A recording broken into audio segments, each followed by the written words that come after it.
मेरा विषय है आज का अंडरस्टैंडिंग योग्यता एंड डिस्कोर्स रिलेशंस। तो थोड़ा पहला योग्यता के ऊपर हम थोड़ा सा विचार करते हैं। योग्यता का जो विषय आता है वो आकांक्षा, योग्यता, सन्निधि, ये तीन साथ में आते हैं। अब ये आकांक्षा, योग्यता, सन्निधि की आवश्यकता क्यों पड़ती है, इसके ऊपर थोड़ा सा हम ध्यान देते हैं। क्योंकि इनका विषय इनका जो इनके बारे में पाणिनि ने तो कहीं आकांक्षा, योग्यता, सन्निधि का प्रयोग नहीं किया है। ये प्रयोग हमें दिखाई देता है बाद में जो शाब्दबोध के ग्रंथ है उनमें। अब शाब्दबोध जो है वो प्रक्रिया है जो वक्ता ने कहा है वो समझने की प्रक्रिया है। पाणिनि का व्याकरण जो है वो हमारे जो विचार है वो शब्दों के द्वारा कैसे व्यक्त किए जा सकते हैं उसके लिए। तो एक जो है संश्लेषण की प्रक्रिया है, पाणिनि की प्रक्रिया जो है संश्लेषण की है, जहां आप वाक्य का संश्लेषण करते हैं, विचारों को वाक्य के शब्दों के माध्यम से व्यक्त करते हैं। ये संश्लेषण की प्रक्रिया हो गई। इसके विपरीत जब हमने कुछ सुना है उसको समझने की जो प्रक्रिया है वो है विश्लेषण। वाक्य का विश्लेषण करना चाहते हैं, वाक्य को समझना चाहते हैं, वो विपरीत प्रक्रिया है और उसी को हम शब्दबोध नाम से जानते हैं। शब्दबोध यानी शब्दों के द्वारा जो व्यक्त किया गया ज्ञान है उसका बोध होना, वो शब्दबोध की प्रक्रिया है। वो कैसे होती है वगैरह उसके बारे में आपने पढ़ा होगा, शब्दबोध की प्रक्रिया के बारे में। तो शब्दबोध की प्रक्रिया में आकांक्षा, योग्यता और सन्निधि, इन तीनों का बहुत बड़ा योगदान है। तो उसमें क्या होता है, शब्दबोध जब होता है तो शब्दबोध होता कैसे है, तो हमारे अब इसमें भी दो विधाएं दी है, अन्वित अभिधानवाद और अभिहित अन्वयवाद, परंतु उसमें मैं नहीं जाऊंगी। केवल हम प्रक्रिया को पहले देखते हैं। तो शब्दबोध में पहले हमें पदच्छेद करना होगा। जो भी पंक्ति दी हुई है, जो भी श्लोक दिया हुआ है, उसका पदच्छेद करना होगा। पदच्छेद के बाद पदार्थ का ज्ञान होना चाहिए। तो पदार्थ का ज्ञान कैसे होता है उसके बारे में आपने तर्क भाषा में सुना होगा या शब्द खंड में आपने पढ़ा होगा, पदार्थ का ज्ञान कैसे होता है। द्वारम तत्र पदार्थभिः वगैरह जो है, तो वहां आपको शक्ति का ज्ञान होना चाहिए। पद और पदार्थ के बीच जो शक्ति है उनके उस शक्ति का ज्ञान होगा और उस शक्ति के द्वारा हमें पद के अर्थ का ज्ञान होता है। तो ये तो पद ज्ञान हो गया, उसके बाद पदार्थ का ज्ञान हो गया, पदार्थोक्ति हो गई।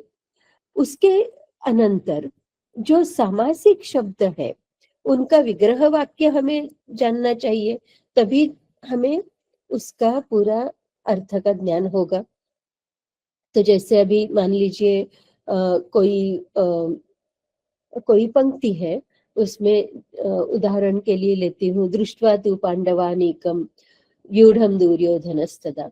तो यहाँ पांडवानीकम ये समस्त पद है, तो हमें अब पता होना चाहिए कि ये पांडव और अनीक है, और फिर पांडव और अनीक के बीच कौन सा समास हो रहा है उसका ज्ञान होना चाहिए। पांडव और अनीक इन दोनों के अर्थ का बोध होना चाहिए और उसके अनंतर हमें पांडवानीकम का बोध होगा। तो ये विग्रह वाक्य की जो विधा है वो हो गई। उसके बाद फिर अन्वय हम करते हैं। ओके, पदच्छेद पदार्थोक्ति विग्रह वाक्य योजना। वाक्य योजना यानी अन्वय हम कर रहे हैं पदार्थों के बीच, और वो अन्वय यानी एक पदार्थ का अपर पदार्थ के साथ किस तरह का संबंध है ये हमें जानना है। अब ये कैसे जान सकते हैं? तो यहाँ आकांक्षा, योग्यता और सन्निधि, इन तीनों के ज्ञान की आवश्यकता है। तो ये कैसे होता है? तो जैसे मान लीजिए कोई पहले तो मैं बिल्कुल सिंपल वाक्य लेती हूँ, एक साधारण वाक्य लेती हूँ। रामः वनम गच्छति, ये वाक्य है।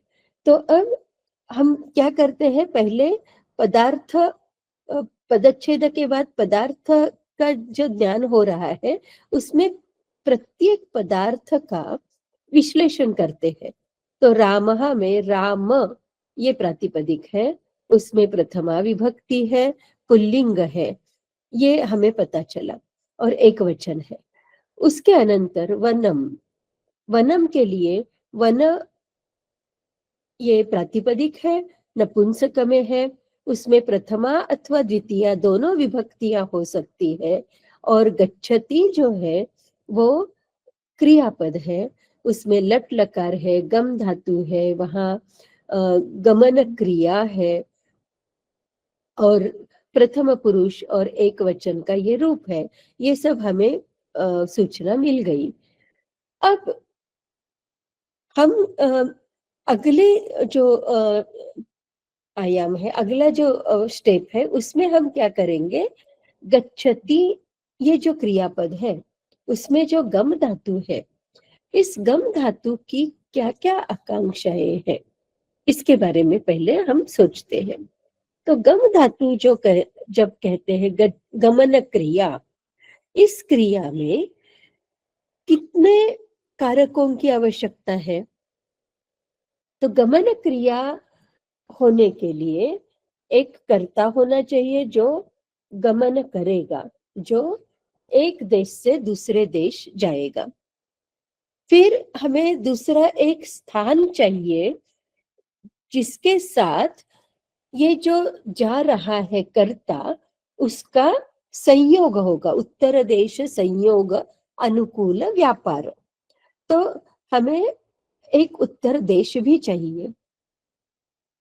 इसके अलावा वो कैसे जा रहा है, जैसे वाहन, कौन से किस वाहन से जा रहा है, कब जा रहा है, कहाँ से जा रहा है, इन सब की भी आवश्यकता होती है। परंतु क्या होता है, जब हम वाक्य का प्रयोग करते हैं, जितना आवश्यक है उतना ही हम बोलेंगे। तो रामः वनम गच्छति, इसमें मैंने ये नहीं कहा कि रामः अयोध्यात वनम गच्छति, रामः प्रातः काले वनम गच्छति, ये सब नहीं कहा है। तो अधिकरण का प्रयोग नहीं किया, अपादान का नहीं किया है। रामः रथेन वनम गच्छति, रथेन का प्रयोग नहीं किया। तो ये जो कारक है, ये एक दृष्टि से देखा जाए तो अनावश्यक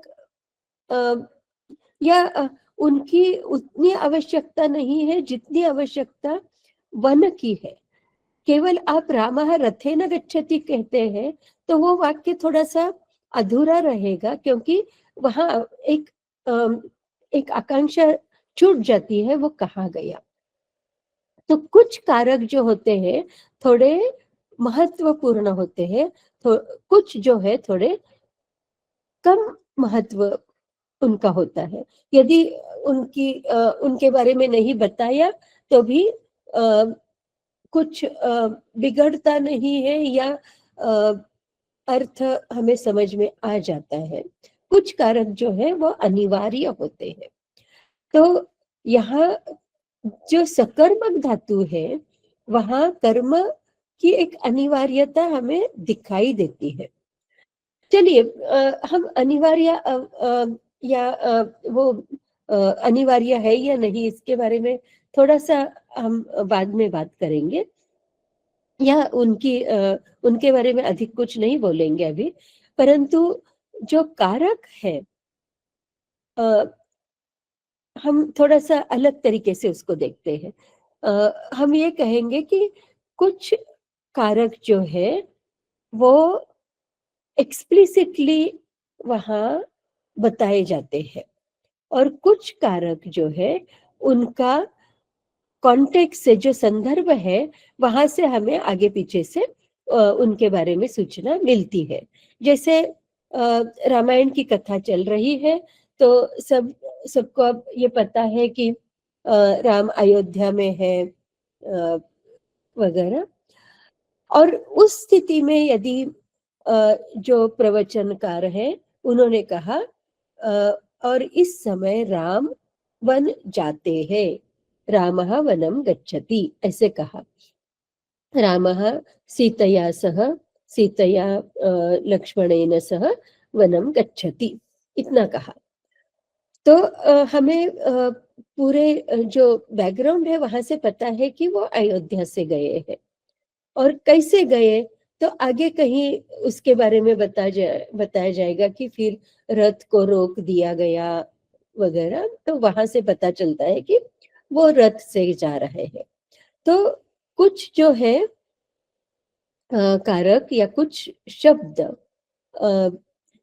एक्सप्लिसिटली वहां बोले गए हैं, कुछ बोले नहीं गए, और अध्याहार से पुराने कॉन्टेक्स्ट से या आने वाले कॉन्टेक्स्ट से, आने वाले संदर्भ से हमें उनके बारे में पता चलता है। ओके, तो अब ये हो गया आकांक्षा। तो गच्छति इस गम धातु के लिए कर्ता और कर्म की आकांक्षा है, वैसे ही अपादान करण अधिकरण हो सकते हैं, वह संप्रदान नहीं होगा। इस तो ये हुई आकांक्षा। अब वैसे ही आकांक्षा जो है वो वनम में जो अम है उसकी भी आकांक्षा है, क्योंकि वो जो विभक्ति है वो विभक्ति कह रही है कि मुझे कोई एक क्रियापद चाहिए जिसके साथ मैं जुड़ सकता हूं। तो वनम को आकांक्षा है गच्छति इस धातु की, इस क्रियापद की। ओके, धातु जो व्यापार बताएगा उसकी एक आवश्यकता है वन को।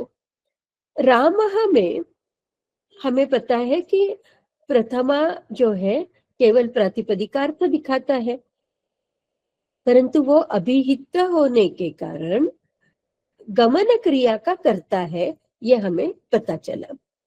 तो अब देखिए, हमें चाहिए था कर्ता और कर्म गमन क्रिया के लिए, उसमें अभिहित के कारण राम जो है वो करता है, ये पता चला। और वन जो है अब कर्म होगा, क्योंकि दो कर्ता तो नहीं हो सकते।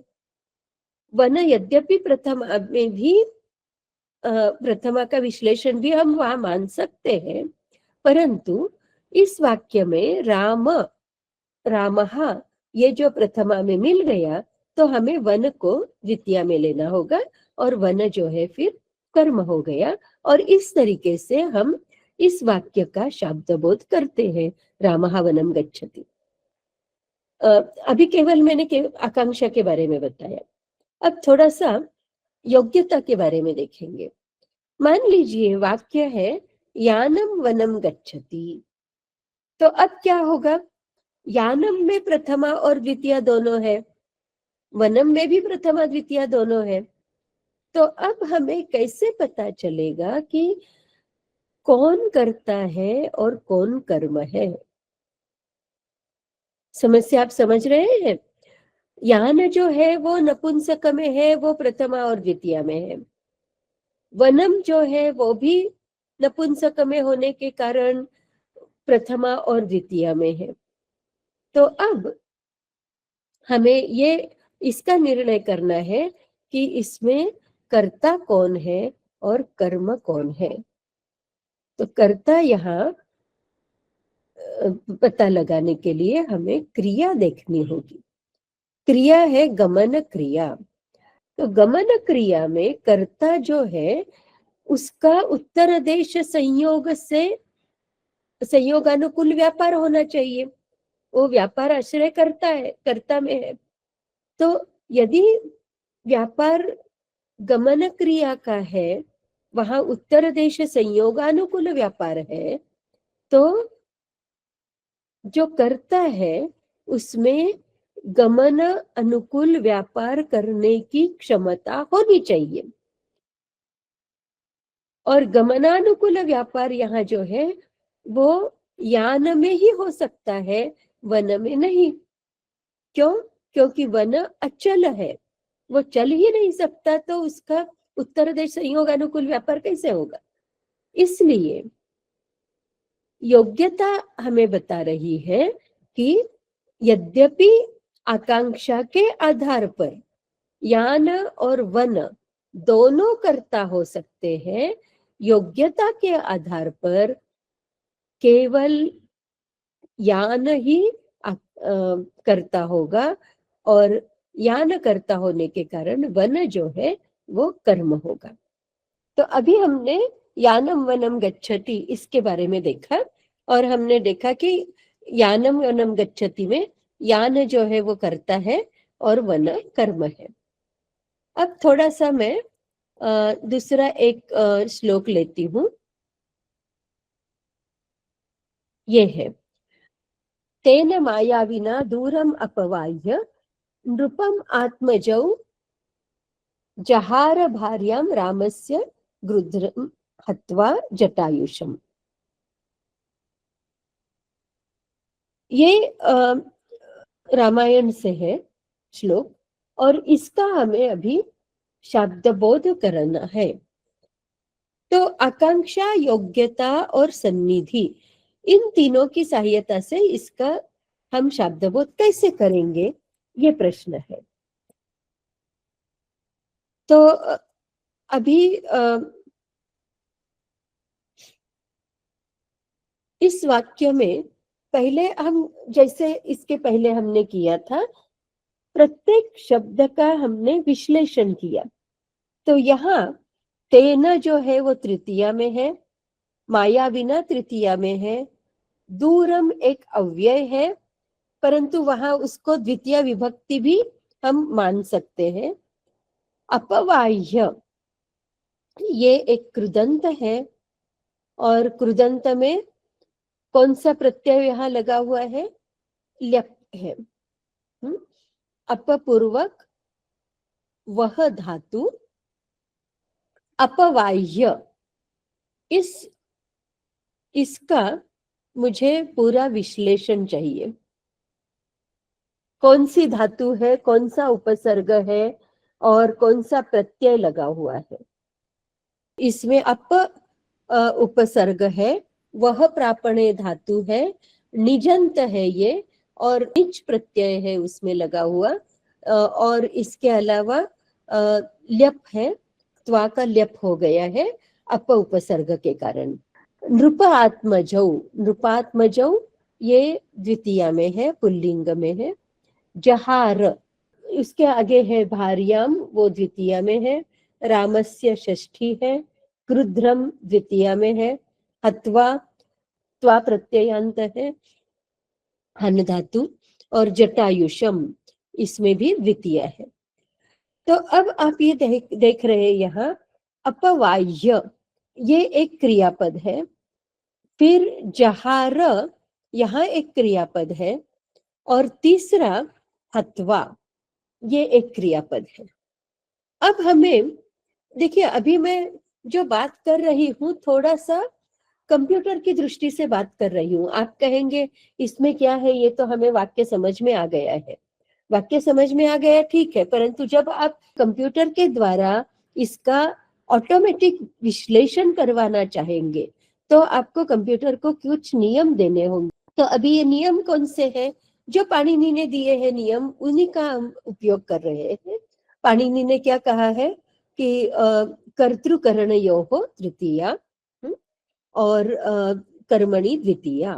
तो द्वितीय में जो है वो कर्म कर्म होंगे, और यहाँ फिर हमें अभिहित कौन है ये भी देखना होगा। तो जहाँ र ये क्रियापद है, हर एक क्रियापद की हम आकांक्षा क्या है वो भी देखेंगे।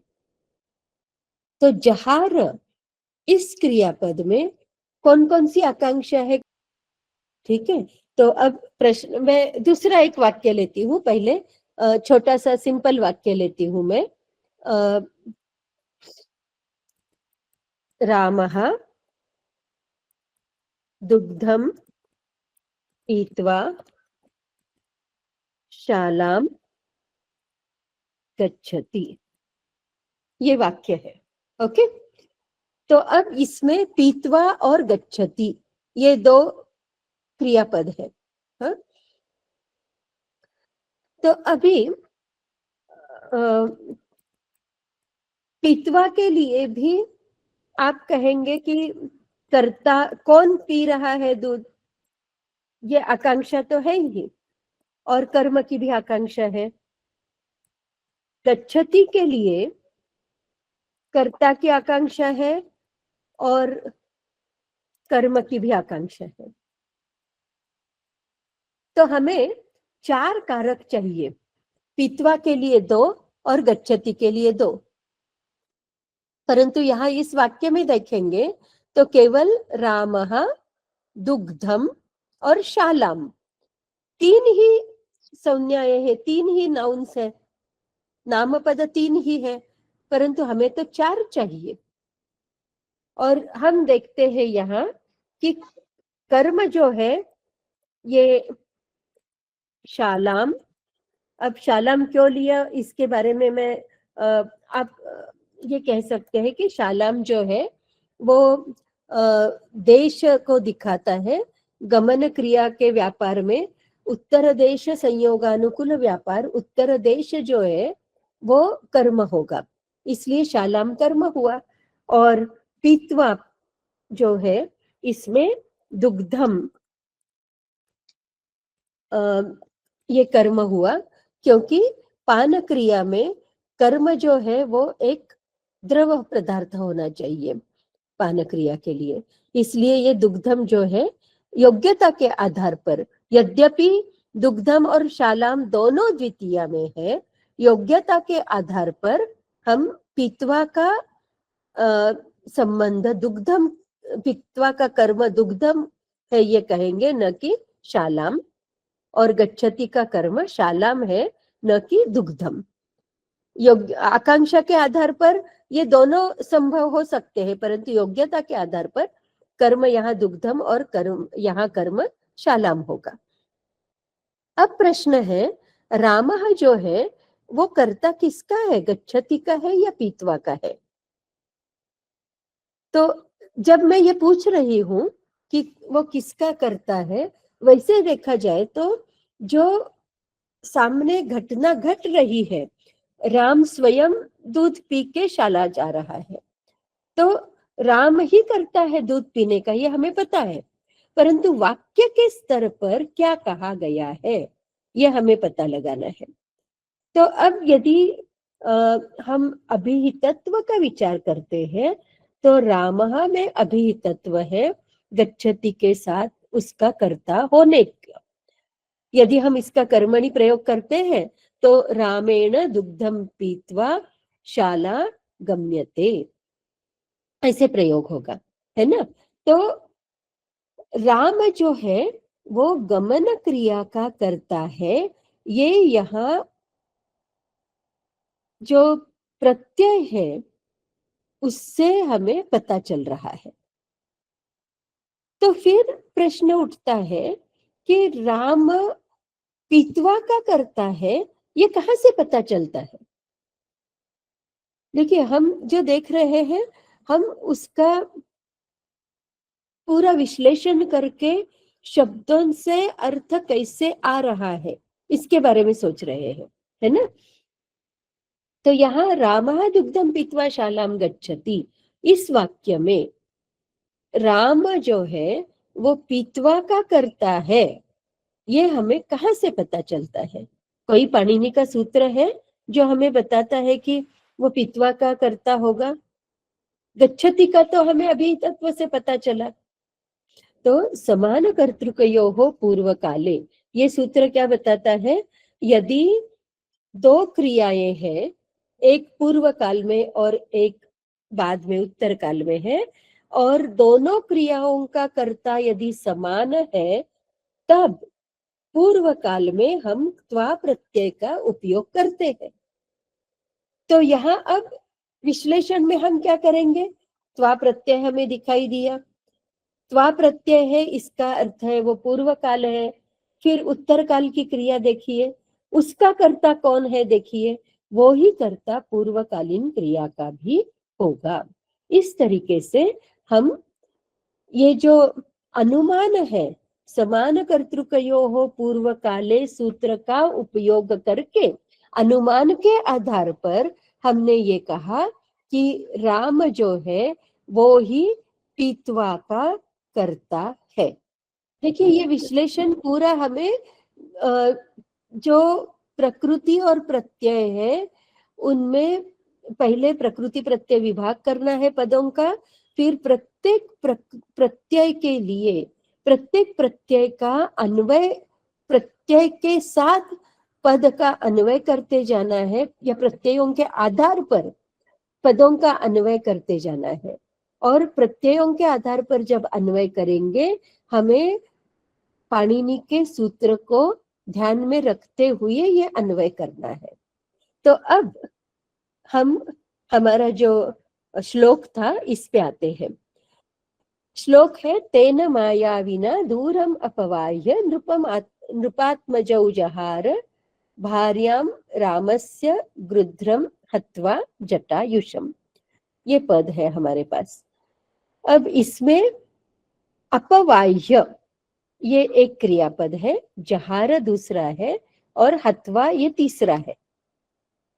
इनकी आकांक्षाएं क्या क्या है? जहार के लिए कर्ता की आकांक्षा है, कर्म की आकांक्षा है क्योंकि ये सकर्मक है। हत्वा के लिए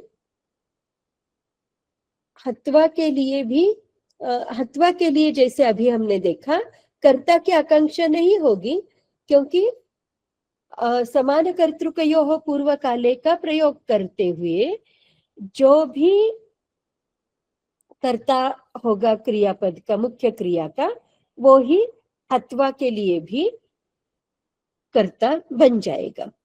तो हमें केवल कर्म चाहिए वहां। और तीसरा जो है अपवाह्य है। अपवाह्य में चूंकि ये निजंत है, यहाँ प्रयोजक कर्ता प्रयोज्य कर्ता दोनों की आवश्यकता है, परंतु प्रयोजक कर्ता जो है वो मुख्य क्रिया का जो करता है वो ही प्रयोजक कर्ता होगा। अभी जो हमने समान कर्तृकयोः पूर्व काले देखा, तो प्रयोजक कर्ता यानी उस अप वह नीच, इसका जो कर्ता है उसी को हम प्रयोजक कर्ता कहते हैं, क्योंकि निजंत है इसलिए। तो उसका उस क्रिया का कर्ता और जहार का कर्ता समान होगा, प्रयोज्य कर्ता की आवश्यकता पड़ेगी। वह धातु जो है वो द्विकर्मक है, तो द्विकर्मक होने के कारण प्रयोज्य कर्ता जो है वो ही एक कर्म होगा, और इसके अलावा और एक कर्म की आवश्यकता पड़ेगी। ठीक है। अपवह में अपवाह्य, तो इसको कैसे होगा? ये अपवहति यदि आप पहले लेते हैं तो कौन अपवह कर रहा है, किसका अपवह कर रहा है, और कहाँ अपवह कर रहा है। जैसे वहति लेते हैं तो अजाम ग्रामम वहति, वैसे ही अपवहति। तो रावणः सीताम लंकाम अपवहति, ऐसे होगा। अब इसमें नीच भी आ रहा है। ओके, तो हमें हमारे पास फिर एक प्रयोजक करता हुआ, प्रयोज्य करता हुआ और कर्म हो गया उसमें। कर्म चाहिए हमें, 2 कर्म चाहिए, ठीक है, क्योंकि अपवह द्विकर्मक है। तो अब देखिए, इस वाक्य में जहार क्रिया के लिए प्रथमा में तो कोई भी शब्द मिल नहीं रहा है ना, तो कर्ता है ही नहीं इसमें। आपको यदि समस्या है तो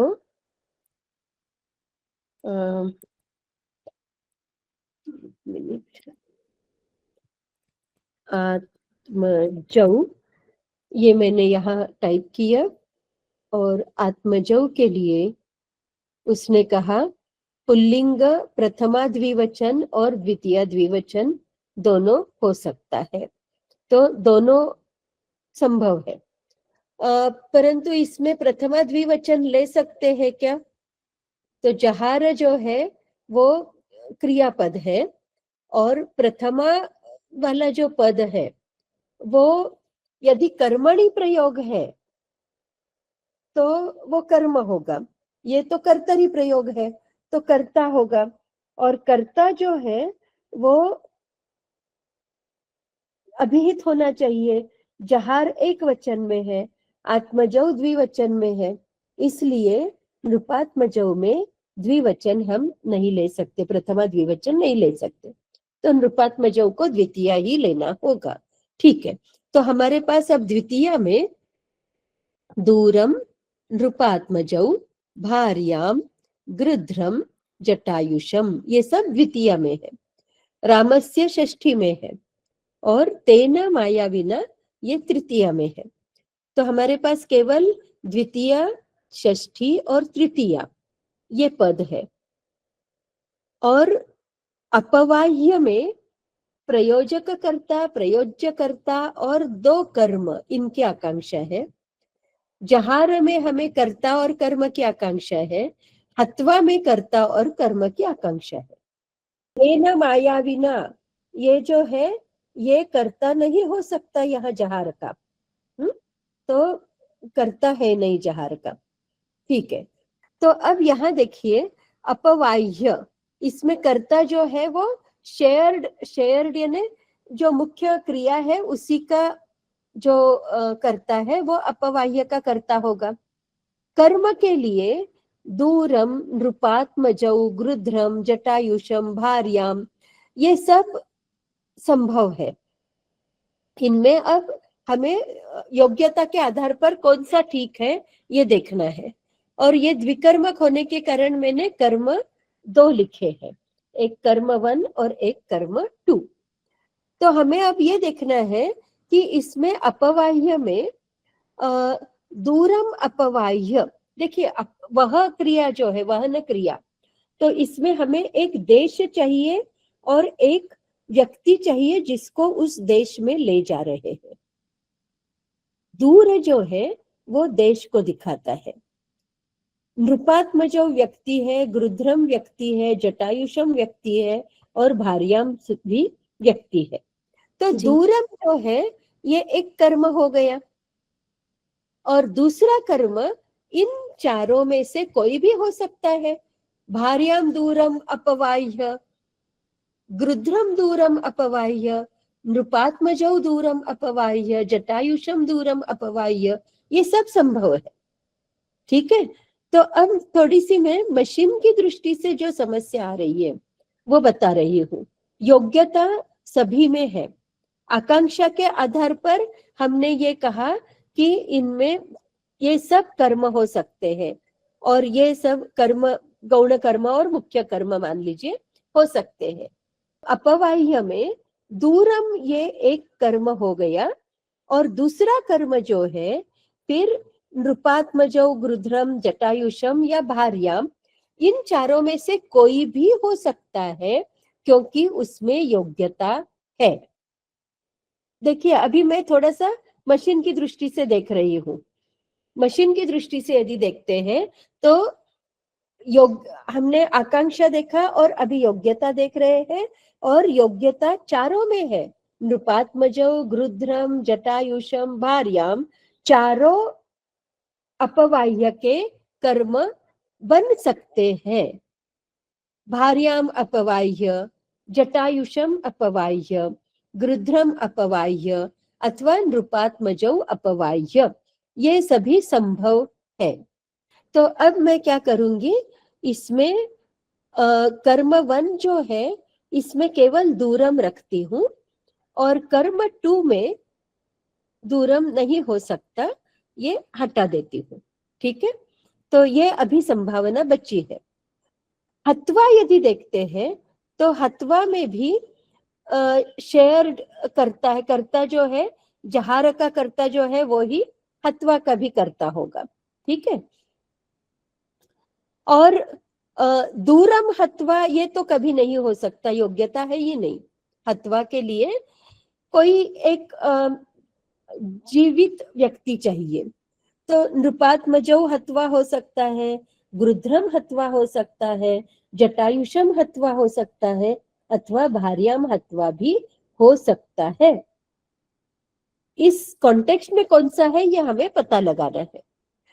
अब जहार पे आते हैं, तो जहार में कर्ता है ही नहीं, हमें प्रथमांत पद मिला ही नहीं है, तो वो अध्यारुत है। हमें जो पूर्व प्रकरण है वहां से लेना होगा, रावणः जहार। अब दूरम जहार हो सकता है क्या? दूरम जहार हो सकता है ना, रामः। अब जहार में भी एक देशवाची हो सकता है ना, जैसे दूरम जहार, भार्याम दूरम जहार, ये संभव है। तो जैसे ऊपर अपवाह्य में देखा, वैसे ही एक कर्म जो है वो दूरम हो सकता है। दूरम जो है ये इसका कर्म हो सकता है, परंतु अब दूरम जो है ये अपवाह्य और जहार दोनों के लिए कर्म नहीं हो सकता, किसी एक के लिए ही कर्म होगा। तो अब हम सन्निधि की बात करेंगे। हमने आकांक्षा योग्यता देखा, अब सन्निधि। सन्निधि में आप देखेंगे दूरम जो है अपवाह्य के पास में है, जहार जहार से बहुत दूर है, इसलिए हम दूरम को अपवाह्य का कर्म मानेंगे, न कि जहार का। तो यहाँ जहार में जो दो कर्मों की आवश्यकता है, भार्याम लंकाम जहार, लंका शब्द का यहाँ प्रयोग है नहीं, लंकाम जहार होना चाहिए। तो यहाँ भी अध्याहार करना होगा हमें, कर्म दिया हुआ नहीं है, तो इसमें केवल कर्ता है। जो द्विकर्म क्रिया है री धातु, रिहरणे, उसमें एक ही कर्म दिया हुआ है, दूसरा नहीं दिया। तो अब इसमें देखिए दूरम हमने डिसाइड किया कि दूरम अपवाह्य, दूरम जो है अपवाह्य के साथ जाएगा। अब हमारे पास नृपात्मजौ, गृध्रम, जटायुषम और भार्याम, ऐसे 4 पद है, और हमें 3 कर्मों की आवश्यकता है। एक अपवाह्य के लिए कर्म चाहिए, एक हत्वा के लिए कर्म चाहिए, और एक जहार के लिए कर्म चाहिए। ओके, तो यहाँ अभी सन्निधि का उपयोग करेंगे हम। अपवाह्य के पास नृपात्मजौ जो है वो अपवाह्य और जहार दोनों के सन्निधि में है। भार्याम केवल जहार के सन्निधि में है, और गृध्रम जटायुषम हत्वा के सन्निधि में है। इसलिए हम क्या करेंगे, भार्याम जो है वो जहार का कर्म मानेंगे सन्निधि के आधार पर। योग्यता के आधार पर इन सभी में योग्यता थी, परंतु सन्निधि के आधार पर हमने भार्याम को जहार का कर्म माना। इसलिए यहां से अब ये भार्याम जो है ये अपवाह्य का अथवा हत्वा का कर्म नहीं हो सकता। और क्योंकि जहार को भार्याम कर्म मिला है, दूसरा कर्म नहीं हो सकता, इसलिए नृपात्मजौ जो है वो अपवाह्य का कर्म मानेंगे और यहां से हम गुरुध्रम जटायुषम हटा देंगे। नृपात्मजौ अपवाह्य का कर्म होने के कारण हमने यहां से हटा दिया। ओके, तो अब देखिए हमारे पास ये सब इंफॉर्मेशन आ गई कि अपवाह्य नृपात्मजौ जो है वो अपवाह्य का कर्म है। गुरुद्रम जटायुषम दो कर्म नहीं हो सकते हत्वा के। यहाँ अब हमें ये ज्ञान होना चाहिए कि गृध्रम जो है ये जटायुष की जाति है, जटायुष नाम का गृध्र। तो मान लीजिए ये इंफॉर्मेशन हमारे पास है, तो मशीन ये भी कर लेगी गृध्रम जटायुषम ये कर्म है और जहार का कर्म भार्याम है। अब प्रश्न है तेन मायाविना क्या है? तो अपवाह्य जो है शिवांगी आपने बताया था कि इसमें निच है, इसलिए यहाँ प्रयोजक कर्ता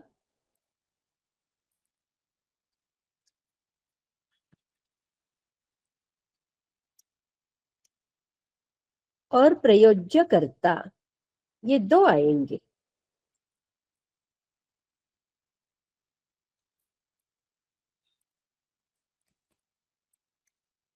प्रयोजक कर्ता जो है वो रावण है, जो जहार का करता है वो ही अपवाह्य और हत्वा का करता है। तो वो रावण है और तेन मायाविना जो है वो प्रयोज्य करता है यहाँ। तो रावण तेन मायाविना कौन? मायावी मारीच। मारीचेन तेन मायाविना मारीचेन नृपात्मजौ दूरम अपवाह्य गृध्रम जटायुषम हत्वा रामस्य भार्याम जहार। ये उसका अन्वय हो गया।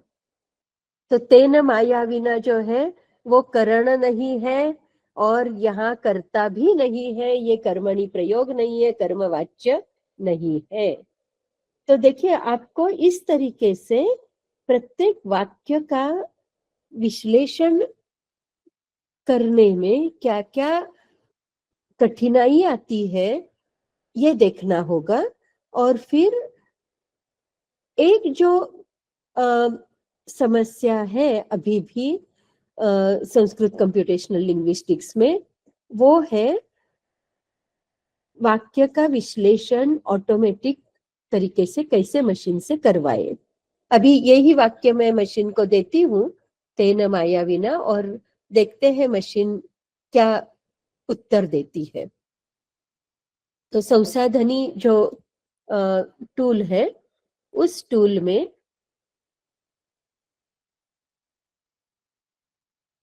मैं ये वाक्य दे रही हूँ, तेन मायाविना दूरम अपवाह्य नृपात्मजौ जहार भार्याम रामस्य गृध्रम अथवा जटायुषम। टेक्स्ट टाइप में श्लोक दे रही हूँ और इसको मैंने सबमिट किया। तो देखिए जहार क्रिया है, इस जहार क्रिया का उसने क्या किया देखिए, कर्म नृपात्मजौ कहा है जो गलत है। ये क्यों कहा उसने? क्योंकि जहार में रू धातु जो है उसको उसने द्विकर्मक माना। द्विकर्मक मानने के कारण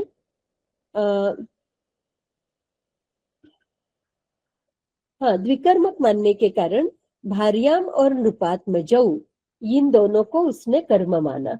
देखिए जहार में नृपात्मजौ और भार्याम सन्निधि सेटिस्फाई हो रही है। ओके, तेन मायाविना इसको प्रयोज्य कर्ता माना। जो विशेषण है, विशेषण सभी एक बॉक्स में आ गए हैं। रामस्य भार्याम जहार, ये भी ठीक किया है। और हत्वा का विशेष कर्म जो है गृध्रम जटायुषम, दूरम को उसने इसी के साथ जोड़ा है। एक्चुअली दूसरा कर्म मानना चाहिए उसको, दूरम को। उसने थोड़ी गलती की है, तो इसने दो गलतियां की। एक, हत्वा के दो कर्म देने की जगह एक ही कर्म दिया है। और दूसरी गलती जो है, जहार नृपात्मजों को जहार का कर्म माना, न कि अपवाह्य का। तो इस तरीके से दो या तीन गलतियां मान लीजिए। अपवाह्य का जो कर्म देना चाहिए था वो नहीं दिया, जहार का दिया है, हत्वा का दूसरा कर्म नहीं दिया। तीन गलतियां मशीन ने अभी की है। मैं थोड़ा दूसरा वर्जन इसका देखती हूँ। अभी कुछ हम उसमें चेंजेस कर रहे थे, हो सकता है पुराना जो वर्जन है उसमें थोड़ा सा अलग दे। ये मैं पहले मैंने मेरे मशीन पे चलाया था जहां मैं चेंजेस कर रही हूँ, और ये अभी सर्वर पर चला रही हूँ जो क्लाउड में है। वहां देखते हैं क्या उत्तर आता है। यहाँ थोड़ा सा आप अलग देखेंगे। जहार में उसने रामस्य भार्याम को कर्म कहा है। जटायुषम हत्वा भी ठीक है। गृध्रम जो है उसका दूसरा कर्म ले लिया, गृध्रम को विशेषण नहीं माना, तो एक गलती की है। अपवाह्य में दूरम अपवाह्य, नृपात्मजो अपवाह्य, ये दोनों ठीक है, दोनों कर्म लिए हैं। और तेन मायाविना को प्रयोज्य कर्ता किया है। तो केवल एक वहां गलती आई है, गृध्रम को उसने जहार का कर्म माना, हत्वा का सॉरी जटायुषम का विशेषण लेने की जगह। ये यहाँ एक गलती की है उसने, या दो गलतियां मानिए। ये कर्म गलत है और यहाँ विशेषण होना चाहिए, वो नहीं है। तो इस तरीके से दो यहाँ गलतियां हैं। फिर भी मशीन ने काफी ठीक किया है। हम समझ सकते हैं कि मशीन ने क्यों गलती की। तो इन इस तरह की जो मशीन गलतियां करती है, इन गलतियों को कैसे रोकना, ये रिसर्च का एक टॉपिक हो सकता है। योग्यता का जो मॉडल बनाना है, मशीन को कैसे बताना योग्यता किसी में है या नहीं, और उस योग्यता का उपयोग करके मशीन के द्वारा योग्य काम करवाना, ये एक रिसर्च का टॉपिक है। तो अब दूसरा एक मैं श्लोक ले रही हूँ। दृष्ट्वा तु पांडवानीकं व्यूढ़ं दुर्योधनस्तदा आचार्यम् उपसंगम्य राजा वचनम अब्रवीत। ये है। तो इसमें दृष्ट्वा एक क्रियापद है। तो ये और एक उदाहरण मैं लेती हूँ। तो ये उदाहरण है, दृष्ट्वा तु पांडवानीकं व्यूढ़ं दुर्योधनस्तदा आचार्यम् उपसंगम्य राजा वचनम अब्रवीत। तो यहाँ भी अभी क्या है, दृष्ट्वा एक हमारे पास पद है, दूसरा है उपसंगम्य, व्यूढ़म भी है। व्यूढ़म एक पद है, इसमें भी कर्ता नहीं होगा या कर्ता हो सकता है, इसके ऊपर चर्चा करेंगे। फिर उपसंगम्य है और अब्रवीत एक है। तो यहाँ दृष्ट्वा में कर्ता नहीं हो सकता क्योंकि त्वांत है, अभी हमने देखा। वैसे ही उपसंगम्य, यहाँ भी ये ल्यप जो है त्वा का ही रूप है, तो यहाँ भी समान कर्तृकयोः पूर्व काले का प्रयोग होगा और कर्ता नहीं होगा। अब्रवीत ये विकर्मक है। और यहाँ आप देखेंगे राजा दुर्योधनः, ये है अब हमारे पास जो प्रथमा में है। अब्रवीत जो है कर्तरी है और ये प्रथम पुरुष एक वचन का रूप है, इसलिए राजा दुर्योधनः ये कर्ता हो गया। यहाँ भी हमें मशीन को बताना होगा कि राजा जो है दुर्योधन की उपाधि है, इसलिए राजा दुर्योधन एक ही व्यक्ति को दिखा रहा है, यहाँ दो अलग अलग व्यक्ति नहीं है। तो ये ज्ञान जो है मशीन को अभी देना होगा।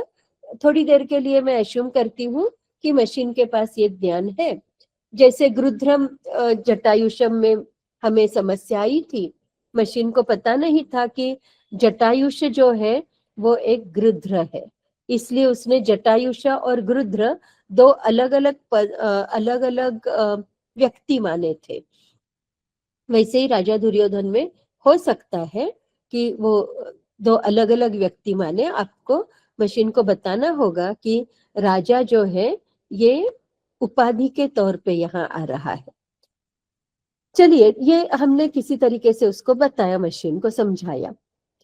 अब कर्म दो है क्योंकि द्रु धातु जो है वो द्विकर्मक है, और यहाँ भी क्या है, पांडवानीकम, आचार्यम, व्यूढ़म, वचनम, ये चार पद है।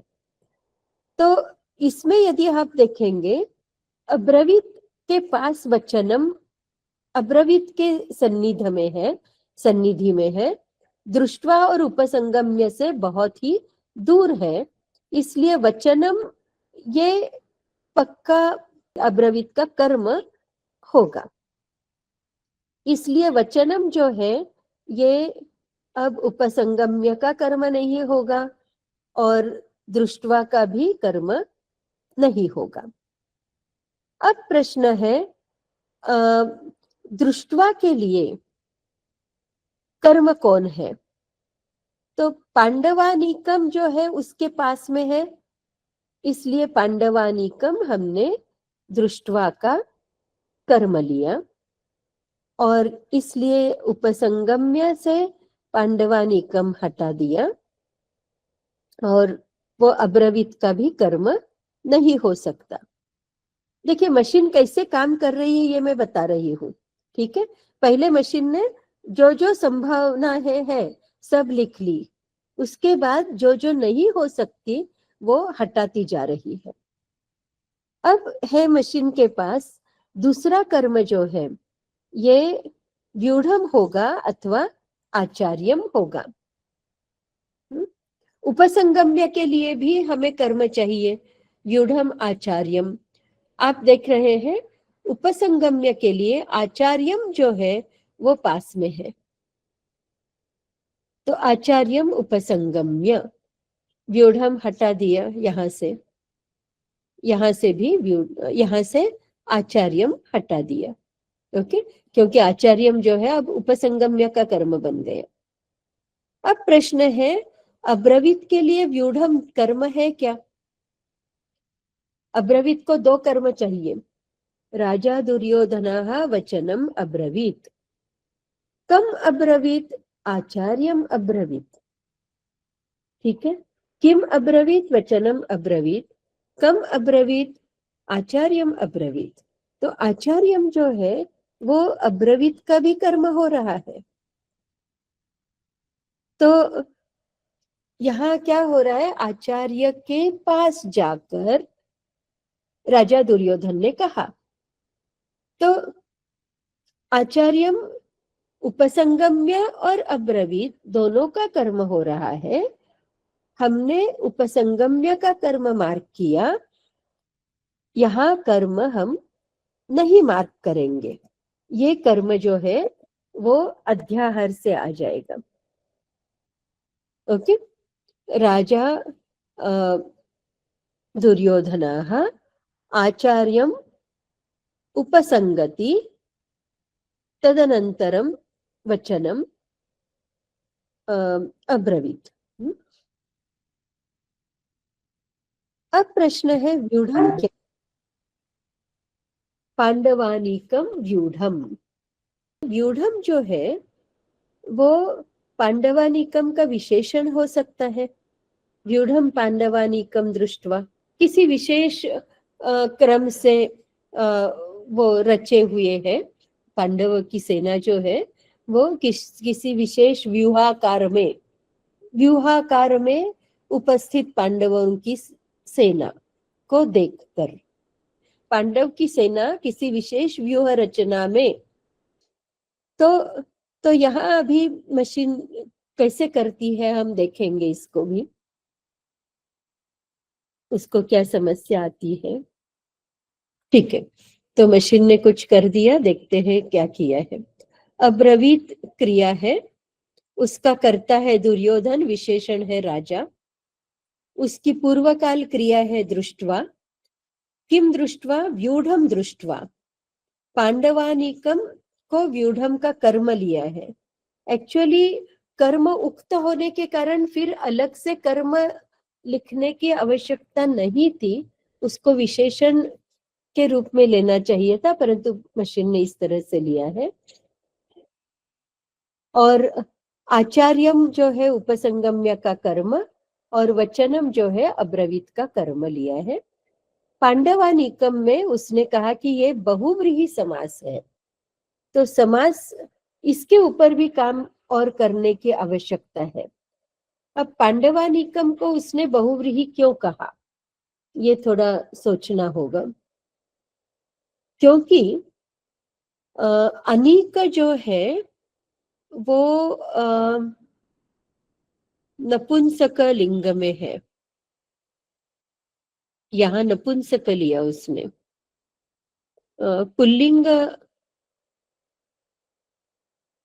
अनीक डिक्शनरी में देखेंगे क्या है, अनीक पुल्लिंग है, नपुंसक नहीं है। नपुंसक भी है, अनीक पुल्लिंग भी है और नपुंसक भी है।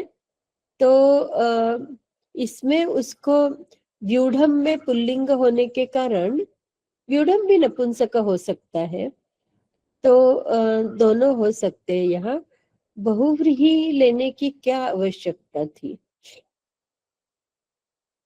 तो ये थोड़ा सा गलत हुआ है। यहाँ तो षष्ठी तत्पुरुष है ना, पांडवानीकम, पांडवस्य अनीकम पांडवानीकम, तो ये षष्ठी तत्पुरुष होना चाहिए। मशीन ने यहाँ गलती की है, तो ये भी हमें इसके ऊपर भी काम करने की आवश्यकता है। तो दो मुख्य काम इसमें हो सकते हैं। एक जो है योग्यता का निर्णय कैसे करें, मशीन को योग्यता का ज्ञान कैसे दें, और दूसरा मशीन को समास का जो विश्लेषण करना है वो कैसे करवाए मशीन से। इसमें भी विशेष करके तत्पुरुष और बहुव्रीहि में मशीन को प्रॉब्लम आती है, वो कैसे करवाइए, ये एक समस्या है।